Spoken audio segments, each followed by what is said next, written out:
Hola, hola y hola. Te saludo desde mi corazón, aquí en Mendoza, Argentina, allí a cualquiera de los lugares donde las naciones siempre me reciben. Hace mucho que no estoy aquí en mi canal, el canal David Nesher Oficial, pero decidí estar aquí porque tengo ganas de compartir contigo cosas que quiero decirte, cosas que estoy convencido que varios de ustedes están esperando que se digan.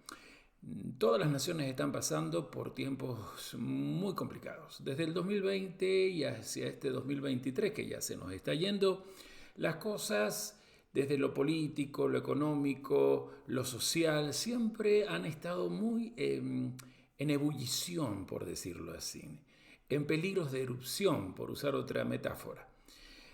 Y en mi caso personal, representando creo a casi todos los argentinos al hablar aquí en cuanto a lo que nos va a pasar, estamos a pocas horas de definir si seguimos peregrinando, por decir así, un camino que comenzó hace 40 años en mi nación, o recomenzó, por decirlo de alguna manera, después de haber estado bajo una dictadura militar que seguía los, a ver, ¿cómo explico? O cómo lo digo para que nadie se ofenda. Seguía los caprichos geopolíticos o intereses muy particulares de cierta élite. Pero no estoy para hablar de esta élite o su legado, que siguen actuando, algunos de ellos están vivos, otros han sido reemplazados por algunos peores que aquellos. Pero el domingo que viene aquí, decía, se define destinos democráticos, características de la democracia argentina, las nuevas características de la democracia argentina. Y todo el mundo está moviéndose en mi país a través de dos emociones que serían los vectores que dan como resultante una serie de sentimientos todos negativos. Uno es la emoción ira y otra es la emoción miedo.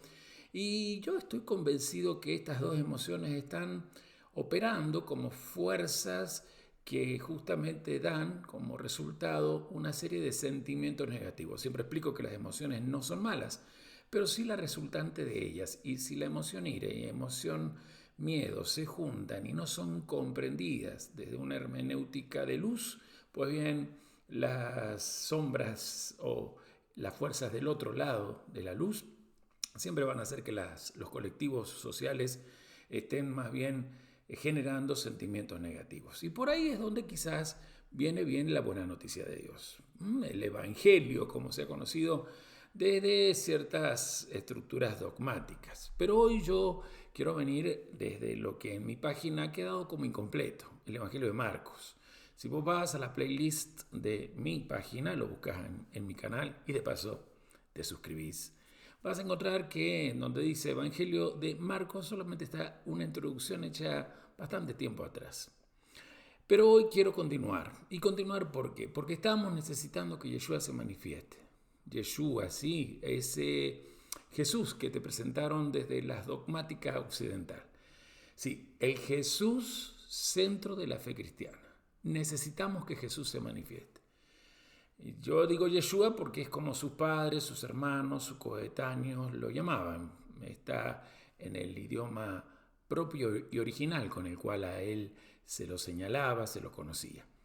Y en estos días, a la vez, nos encontramos en un serio problema con esto de que se manifieste Yeshua. La lectura o las lecturas de los evangelios sobrecargadas de teología dogmática e institucional han transformado a Jesús o Yeshua en un profeta judío que se habría limitado a proclamar a la conversión interior, porque así es como lo presentan, o a realizar exhortaciones acerca del amor al prójimo, el cual decía había que extenderlo a los enemigos. Bueno, en pocas palabras lo que te quiero decir, desde la teología dogmática institucional nos han presentado a un Jesús que nos decía que hay que dar la otra mejilla. Incluso nos hicieron creer que desde, o mejor dicho, yo creo que nos programaron neurolingüísticamente con su dogmática para creer y afirmar que Yeshua siempre estuvo a favor de lo que era el imperialismo globalista de aquel entonces. ¿Sí? Nos hicieron creer que él ordenaba pagar el tributo al Imperio Romano, y por sobre todo con este ejemplo, con este dicho, nos han hecho creer que la vida de Yeshua, el mensaje que él tenía y la enseñanza que nos dejó no tiene nada que ver con la política. En pocas palabras, desde esa dogmática institucionalizada que nos llegó a través de los siglos, desde ese centro llamado Roma, nos dijeron que no se mezcla política y religión, porque si no estaríamos en contra de lo que Jesús vino a hacer. Pero justamente yo quiero hoy aquí decir la verdad. Ya decir verdad, ¿sí? Yeshua, el verdadero, el varón que en la historia se presentó como el Hijo del Hombre, aquel a quien en la cruz, ya habiendo él entregado el Espíritu al Padre y fallecido, un centurión romano lo señaló como el Hijo de Dios. A ese Yeshua, el verdadero, tiene un proyecto integral para toda la humanidad, especialmente para su pueblo. Un proyecto que está arraigado en las tradiciones proféticas más radicales que desde, no sé, Isaías, Jeremías, me nombré uno muy radical, Jonás, bueno, de cada uno de aquellos profetas que los tenemos en las Sagradas Escrituras, marcaron lineamientos y pautas para dejar una sustancia activa, a fin de que la emuná o fe, esa certeza o convicción que el Eterno le entregó como don al padre Abraham y que traspasó generacionalmente desde Abraham, Isaac, Jacob, sus 12 hijos, las 12 tribus. Bueno, hablando de eso, esa emuná no dejará de ser la matriz, esa certeza no dejará de ser la matriz para que aquella primera confederación de 12 tribus, que a los pies del Sinaí se la conoció como el reino de Yahvé, y que ahí justamente recibió la vocación celestial de convertirse en un reinado de sacerdotes guiados por lo que se conoce en hebreo como la Torá o instrucción divina. Ellos sabían que el llamado o la vocación que tenían aquella confederación era de una confederación de 12 tribus que tenían en común un patriarca, convertirse en una nación desde donde el reinado del Eterno se estaría estableciendo nuevamente en la tierra a través de llamar a las naciones a sumarse a esta propuesta. Aquello que había pasado 50 días después que por la guía de Moshe y como dice la escritura, con mano fuerte y brazo extendido de Yahvé, salen de Misrayim, Egipto, y a los 50 días, decía, estaban ahí al pie del Sinaí. Aquello no dejó de estar en la conciencia de esta nación llamada Israel. Lo que pasa es que por distintas razones de intoxicación al contactarse con los pueblos que los rodeaban, la misma corrupción política que estaba en los demás pueblos, y especialmente lo que venía de la bodazará, la idolatría, ese paganismo, llevaba que aún en la casa de Aarón o en la tribu de Leví no se exhortara al resto de las tribus a vivir su vocación sacerdotal. Por eso es que van a ir apareciendo desde la misma tribu de Leví y otras tribus este movimiento que se conoce como los profetas, algo que también hoy la gente no entiende muy bien, pero era gente que recordaba el llamado político que tenía Israel. Así que esa vocación que fue sellada con una alianza de bodas entre esa confederación de 12 tribus llamada Israel y el Eterno, esa alianza quedó bien documentada en esa bendita Torá. Y por ello, y para ello es que el maestro de Galilea, nuestro amado Yeshua, va a aparecer con un llamado a todos los que estaban escuchándolo, a no olvidar el proyecto mesiánico conocido como Malhut Elohim, ¿sí? Se traduce como reino de Dios. Este era un proyecto revolucionario que implicaba particularmente una economía de solidaridad basada en el don de dar, en el don de compartir o dar en amor. Una política en la que el poder solo funcionaba desde la manifestación llamada servicio.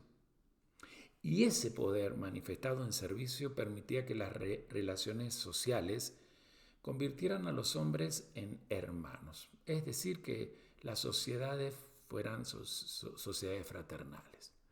Por eso es que desde hace varios sábados les vengo diciendo que el Evangelio viene del pobre, no viene del poder. Aquí en Argentina y desde Argentina muchas naciones apoyan de los dos candidatos que este domingo tenemos que elegir, al que supuestamente flameando en su cierre de campaña la bandera de Israel o tocando el shofar allá hace unos 2-3 meses ya, pareciera ser el Mesías que va a traer paz y prosperidad, que es lo que la palabra paz encierra, una vez que esté instalado en el poder. Yo vuelvo a decir lo que Yeshua predicaba, lo que su predecesor, Yohanan el Bautizador o Juan el Bautista, también decía, lo que los 12 apóstoles salieron a decir al mundo. El Evangelio jamás sale del poder, no viene del poder, el Evangelio viene del pobre. Por eso cuando venimos aquí al Evangelio de Marcos, nos encontramos con esa expresión, principio del Evangelio de Jesús, el Cristo, Hijo de Dios. Así es, Marcos capítulo 1, versículo 1, principio del Evangelio de Jesús, el Cristo, Hijo de Dios. De esta manera comienza el Evangelio de Marcos, una narración sobre la práctica y el mensaje que tenía Yeshua, o Jesús de Nazaret, conocida como Evangelio. Claro, volvemos a lo que recién yo decía.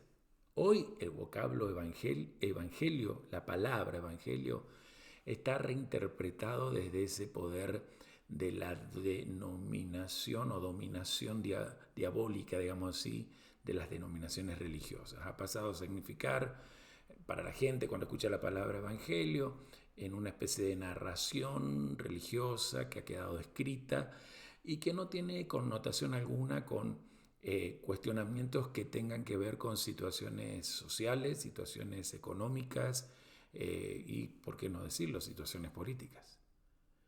Sin embargo, la palabra evangelio se trata de una de las geniales creaciones del lenguaje antiimperialista que las primeras comunidades a las cuales Marcos escribe su documento practicaban. Es un invento antiimperio. La palabra evangelio, las primeras comunidades la usaban para contraponer la práctica que ellas hacían desde el mensaje liberador que había traído Yeshua Nizarit o Jesús de Nazaret a la práctica y el mensaje que el Imperio Romano había mantenido por centurias, por siglos, la práctica de la imposición, de la violencia, de la tortura y la desaparición de los enemigos, algo que mi país hace 40 años dejó de vivir, y esta gente, uno de estos que hay que aquí en Argentina elegir,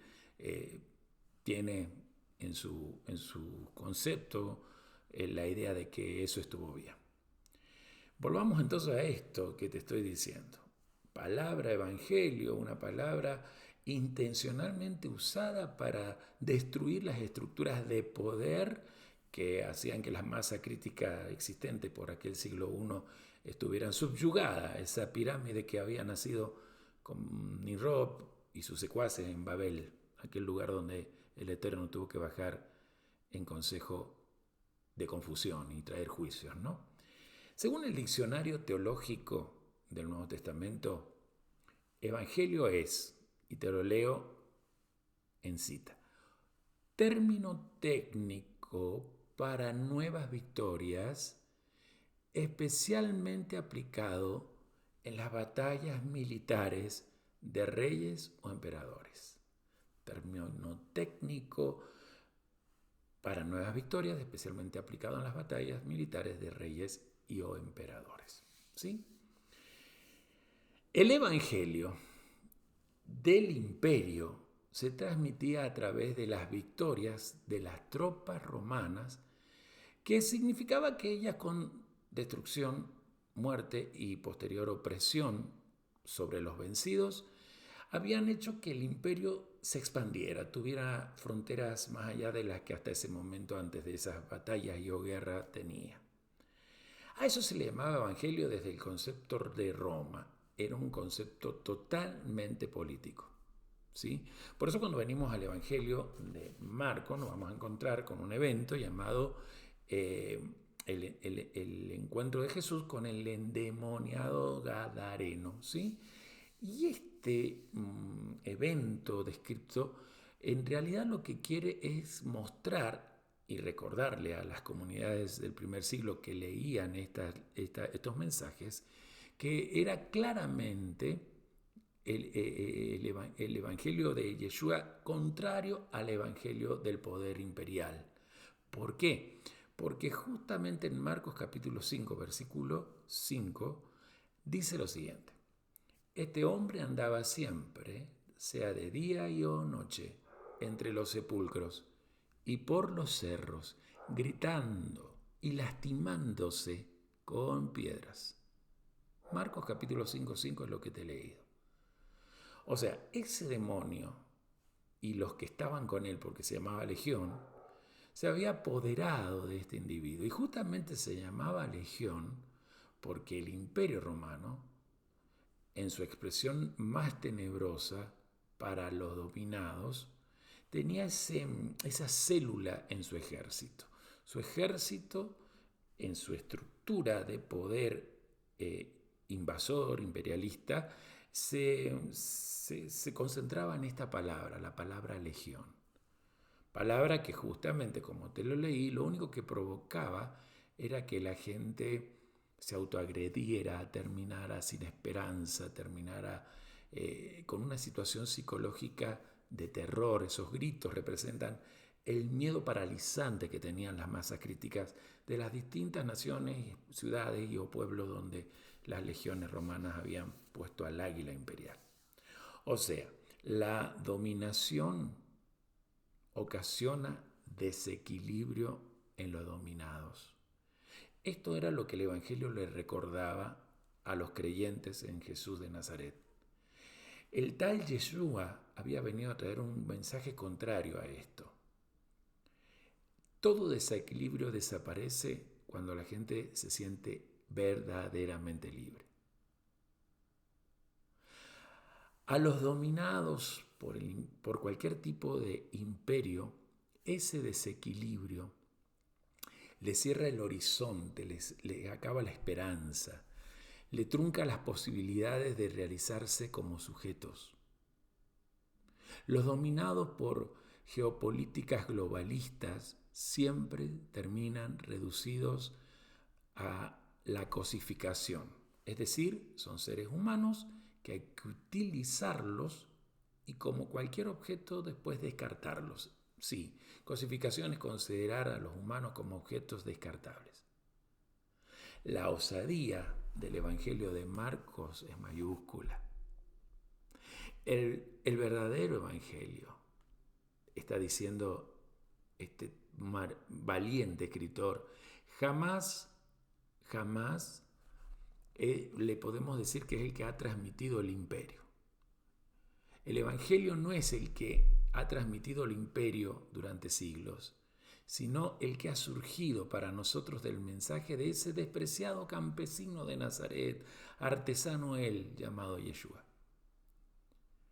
En Marcos 1:15 justamente es Yeshua quien dice que el Evangelio se ha cumplido en él. Miren, le voy a leer porque tengo la cita, pero no quiero hacer que mi memoria falle al hablar con ustedes. Voy a leer el 14 para que tengan el contexto. Después que Juan fue encarcelado, Jesús vino a Galilea predicando el Evangelio del reino de Dios. Atención, el Evangelio debe ser del reino de Dios. Todo lo demás lo inventó la institución dogmática. Si el Evangelio es del reino de Dios, tiene que dar el primer resultado, gente de libre pensamiento, de una conciencia elevada, que puede reparar el mundo en el cual ha nacido y en el cual está creciendo. Después de que Juan fue encarcelado, Jesús vino de Galilea predicando el Evangelio del Reino de Dios, diciendo: el tiempo se ha cumplido y el Reino de Dios se ha acercado. Arrepentíos y creed en el Evangelio. Se ha cumplido el tiempo se ha cumplido y está cerca el Reino de Dios. Pero conviértanse, ahí está el tema, y crean el Evangelio. Él es el Evangelio. El Evangelio, o buena noticia, buena nueva, o noticia excelente, no es del poder, no es del imperio. El Evangelio es del reino de Dios. Viene del creador de todas las cosas. El reino de Dios, volvemos a esto, es una sociedad antijerárquica y antimonárquica, por decirlo así, antiimperialista, antitributaria. El reino de Dios es un proyecto donde los hombres crecen en forma hermanada por una conciencia elevada, donde el poder se manifiesta siempre en servicio y o solidaridad con el que más necesita. Así es el Evangelio. El reino de Dios, el Evangelio del reino de Dios, habla de una sociedad de hermanos que se consideran iguales, en la que, insisto, todo se comparte, como lo vamos a ver en el libro de los Hechos. Y el único rey aceptado es el Eterno, el único y verdadero Elohim, quien vive no en templos hechos de manos, sino en ese templo llamado su pueblo. Toda la actividad de Yeshua en la tierra se va a realizar en Galilea, en las aldeas, en el campo galileo, en las casas de familias galileas, en las sinagogas de esa región llamada Galilea. El templo allá en Jerusalén para este Yeshua que vemos es como la higuera que no da fruto. Y después justamente el Evangelio de Marcos lo va a destacar a eso. En la ideología del Imperio Romano existía un señor, un dueño de todo, el emperador. Se lo llamaba el verdadero Señor del mundo. Atención con eso, porque ya vimos una palabra, la palabra evangelio, pero ahora quiero que vengamos a esta, Señor, el Señor del mundo, el emperador. Y justamente en la lucha contra la hegemonía de la estructura imperial, estas comunidades llamadas las comunidades del camino, de los discípulos de Yeshua, otorgaban el título Señor no al emperador, sino a su Salvador, a Jesús en griego, o en latín también, ¿no? Yeshua, hebreo, Jesús, griego, Jesús, latín. Sí, ese campesino de Nazaret, así mirado por Roma, ¿no? Que pasa entonces de ser el Mashiach, el ungido, o el Cristo, que también significa ungido, a el Kyrios, el Señor. Kyrios, como se le decía al emperador desde no solamente Octavio, sino desde el título que habían tomado desde que Alejandro había sido emperador. Porque la palabra Kyrios pasa al latín con este poder de Señor, y justamente los cristianos a Yeshua no usaban el hebreo Adonai, como por allí las raíces o movimientos de raíces hebreas aseguran que se le llamaba. No, se le daba el título de Kyrios justamente en una revolución, en una forma de socavar el poder imperial entre las masas. Así que esta es la raíz justamente con la cual ellos van a tener que sufrir persecuciones. Las diversas persecuciones que usted seguramente leyó en algún libro de historia, que las comunidades seguidoras de Cristo tenían, ¿sí? Cristianos, como se lo llamaba, pero no por religión, sino por el delito de llamarle a ese tal Cristo el Kyrios, el Señor del mundo. Les comentaba la vez pasada a la comunidad de Mendoza lo que ahora les quiero comentar a todos ustedes en las naciones. El historiador Celso, el escritor Celso, proporciona un buen testimonio sobre esto que yo les estoy diciendo. Entonces, en vez de poner tantas palabras desde mí, me parece muy bueno sostener citas ahora, como Por ejemplo, lo que aquella gente de aquella época conocía y que los primeros seguidores del Mashiach o de Cristo, los cristianos, justamente tenían que vivir. Porque para ellos, los primeros cristianos, era imposible servir a dos señores. Estaba muy claro eso. ¿Sí? Entonces, cuando ellos decían esto, que no estaban llamados a servir a dos señores, Celso va a escribir contestando que esas son palabras, estoy en la cita de Celso, ¿no? Palabras de facciosos, gente que quieren hacer grupo aparte y separarse del común de la sociedad que el César ha establecido. Esa sociedad que tenía que estar sujeta a esa jerarquía que desde Roma se marcaba, algo que no desapareció porque desde Roma la historia durante estos 20 siglos ha sido afectada en este tipo de estructuras, ¿sí?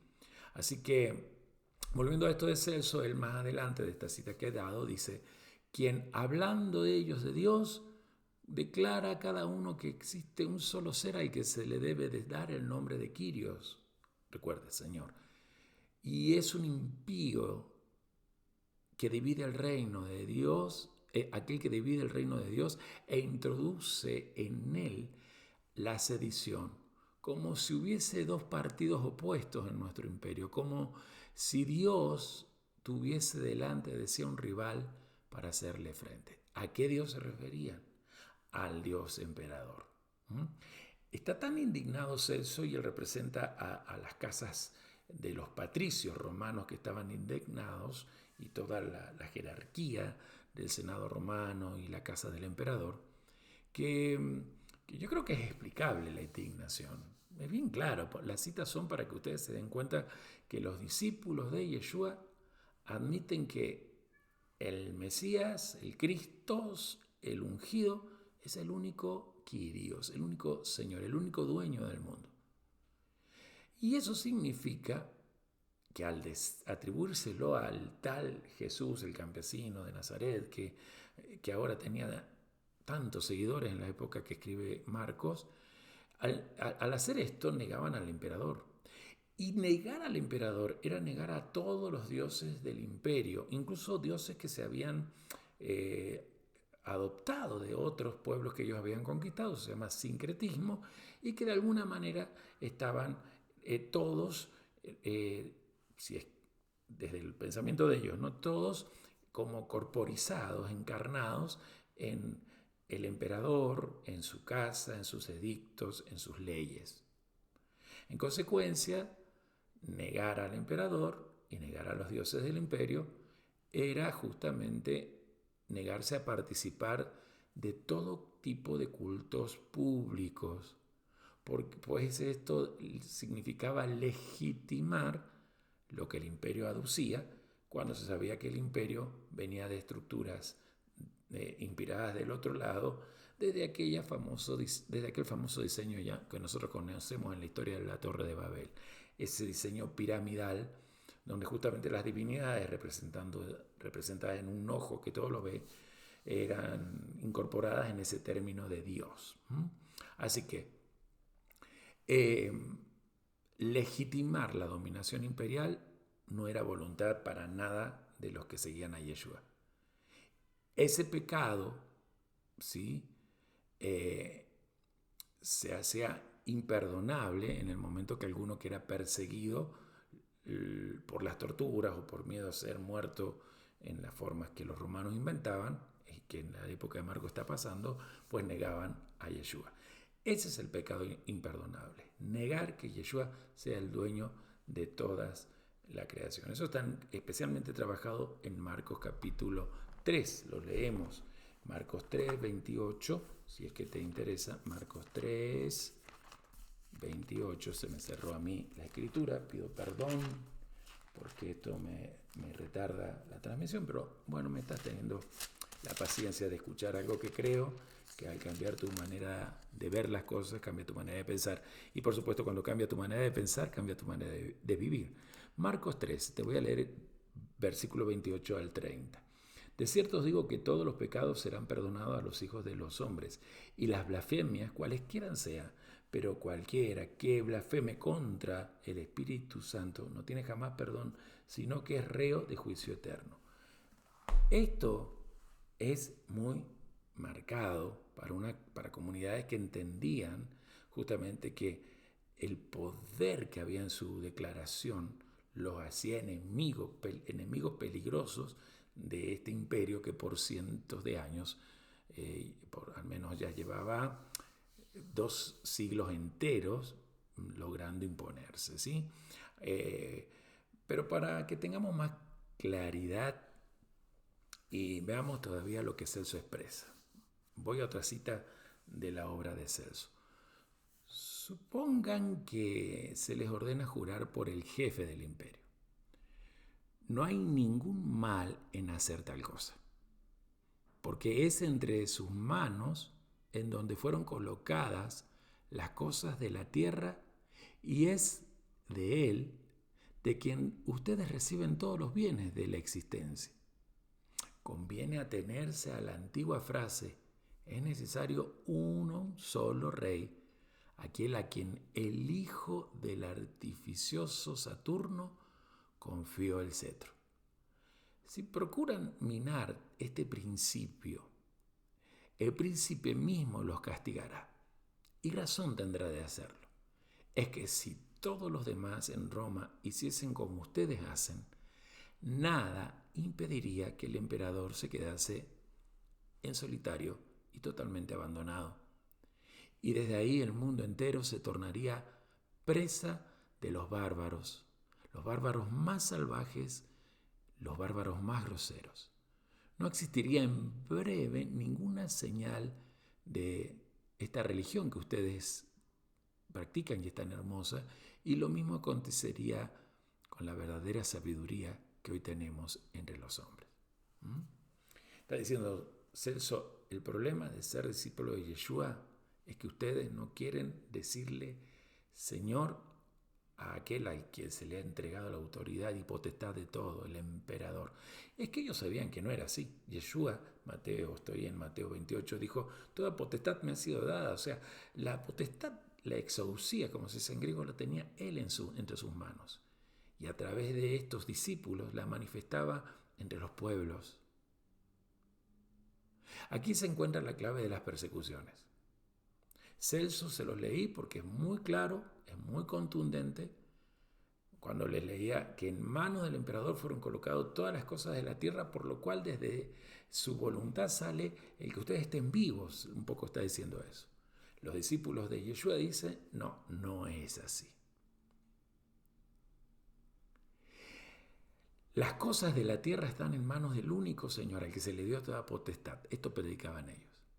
Y ese Señor es nuestro Señor, nuestro Kyrio, no es precisamente el emperador. El emperador es un usurpador, para nosotros los argentinos un ocupa, ha usurpado ese lugar.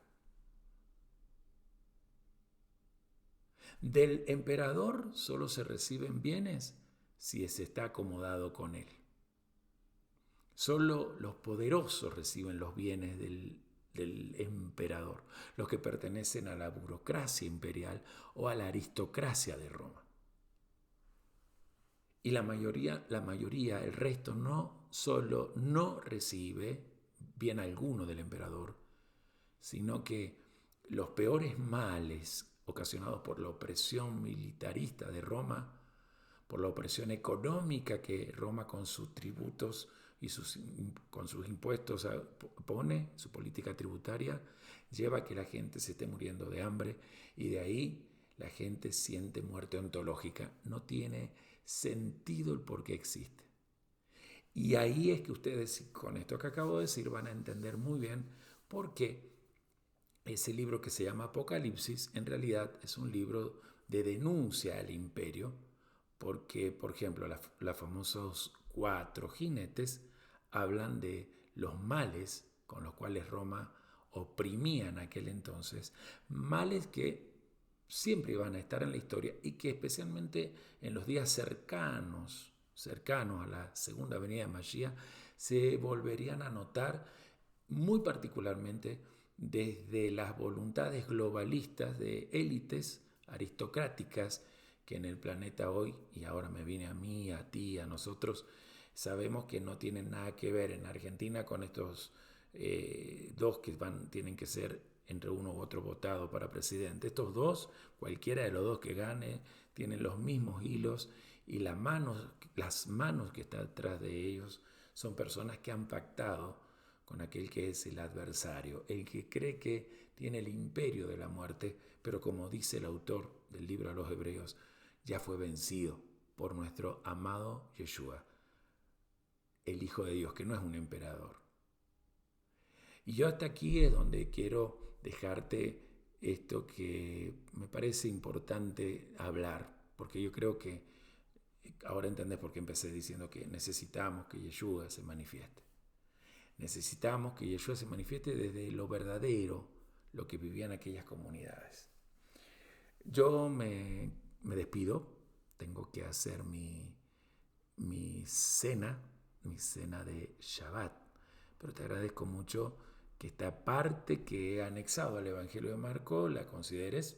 Voy a poner mucho más contenido para que cuando vayas a estudiar el Evangelio de Marcos tengas nuevas gafas, las gafas del cielo, que te van a llevar a ser un varón o una mujer revolucionarios en la fe verdadera, como fue nuestro amado Señor. Gracias de verdad. Gracias por estar. Dios te bendice.